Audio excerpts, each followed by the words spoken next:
નમસ્કાર દર્શક મિત્રો, એસડી ન્યૂઝ ગુજરાતી ચેનલ પર આપનું સ્વાગત છે અને હું આપની સાથે વૈશાલી પોબારુ કરીશું નજર આજના સમાચાર પર। ભરૂચ દહેજના ન્યૂવાડિયા ગામે પરપ્રાંતીય કામદારની હત્યા કરનાર આરોપી ઝડપાયો। રૂમમાં આવવા જવા બાબતે સાથી કામદારે જ કરી હત્યા। દહેજ પોલીસે આરોપી વિરુદ્ધ હત્યા અંગેનો ગુનો નોંધી તપાસ હાથ ધરી હતી। તે દરમિયાન પોલીસે ગણતરીના દિવસોમાં જ આરોપી પરમેશ્વર રામ પ્રવેશની ધરપકડ કરી તેની વિરુદ્ધ કાયદેસરની કાર્યવાહી હાથ ધરી છે।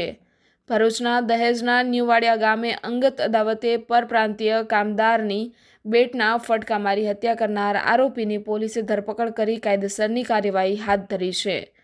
ભરૂચના દહેજમાં કંપનીમાં કામ કરતા કામદારોની વસાહતમાં હત્યાના બનાવથી ચકચાર મચી જવા પામ્યો હતો।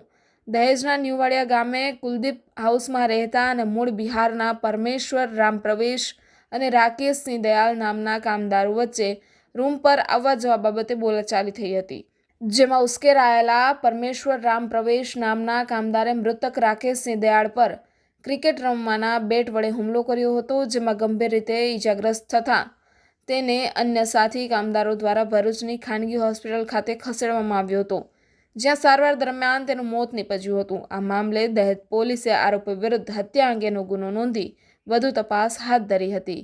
તે દરમિયાન પોલીસે ગણતરીના દિવસોમાં જ આરોપી પરમેશ્વર રામ પ્રવેશની ધરપકડ કરી તેની વિરુદ્ધ કાયદેસરની કાર્યવાહી હાથ ધરી છે। Reporter Jayesh Prajapati, SD news Gujarati, Ankleshwar.